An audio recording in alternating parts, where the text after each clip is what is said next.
everyone, it's Robin from Girl on Raw here, and I'm in Brisbane, finally. It was about an 18-hour journey, 3 aircraft rides later, and I'm here. It's about almost 1 p.m. in the afternoon, and I'm feeling really fresh, which is surprising. I thought I'd probably want to conk out, but that'll probably happen, I'll say about 5 o'clock this evening.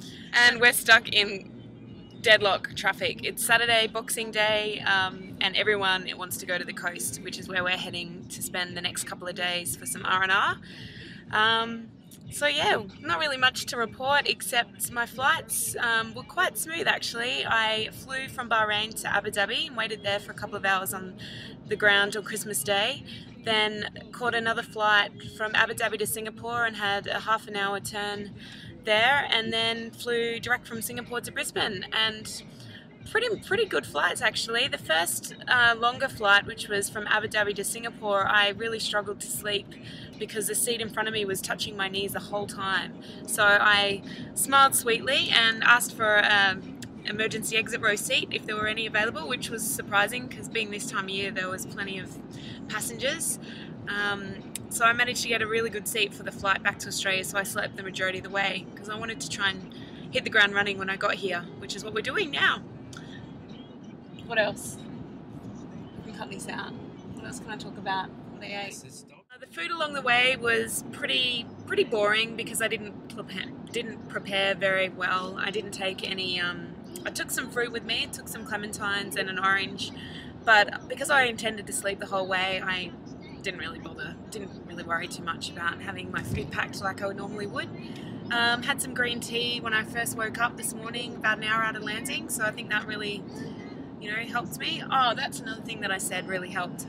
Something that has been recommended to me by people in the flying industry is the best way to combat jet lag or to prevent it is not to eat, which can be hard when you're sitting in the metal tube for 10 hours and you're bored and there's not much else to do. But I tried it this time because I mainly slept. Yeah, I didn't eat, and okay, so far so good, but yeah, I'll tell you tomorrow how I'm feeling because it may hit me in an hour's time. What else? This is the one thing I was going to say. The food. Yeah? But or the you jet know what? lag. I don't believe in totally not eating because then you drain your body. Oh, Maybe you still have could to just eat. Light. I still have to eat. Like, Eat light. yeah, but I ordered a vegetarian meal, and the vegetarian meal was quite nice. It was a salad with a plate of fruit, and the main meal actually was quite nice. It was probably a little bit heavy for most people, but it was barley and rice. Barley and pasta with a tomato sauce. So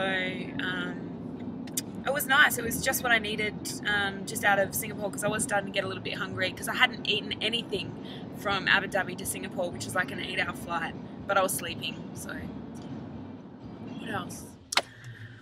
Another thing I wanted to just point out is you're in Australia when, this sounds really dorky now, but you're in Australia when you're caught in gridlock traffic on the way up to the Sunshine Coast or to any coast, and a guy with dreadlocks gets out of the driver's seat of the car and moves his fish from one esky or cooler bin to another with no shoes on, I don't think. And you also know you're in Australia when you get off the plane and someone that you saw dressed fairly decently gets off, and takes off his shirt at the airport in the car park.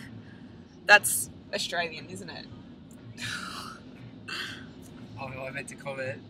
You can. Oh no, I don't. No, I'm not. Cut. And I forgot to mention how the chocolate cups went at the party on Christmas Eve.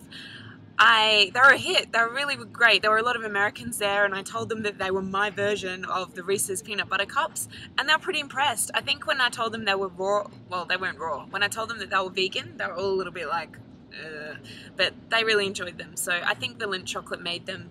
But I offered to put them on camera reviewing the chocolate cups, but only one person was happy to do that, and that was Becky. So here she is. It's like chocolate fudge, actually, with the almonds that are inside. It's really good. It's quite a clear picture, hey? It's very clear. So now we're just on our way up to Mooloolaba, which is on the Sunshine Coast. It's normally on a good day, it's about 50 minutes drive. What? I can what? You No, can you like can- move it, and then while it's cutting, you're talking, then you can put it Yeah. on a map and That's what I do. It's just started raining! Look! That's crap. So much for surfing today. But like anywhere in the tropics, the rain will hopefully be gone in the next half an hour. It's only spitting anyway, and there's a blue sky. But yeah, that's pretty much it. Oh, customs and immigration were awesome. Really good. Reminds me why I love being Australian. People are so friendly, even when they have to tell you off. The guys with the dogs checking. We have really strict quarantine regulations. The only thing I could bring in was my almond butter. But that's okay because Australia has some really great fresh produce, and I'm looking forward to going and doing a decent shop in the next couple of days. So this is Girl on Raw signing off, and I'll talk to you again soon. See ya!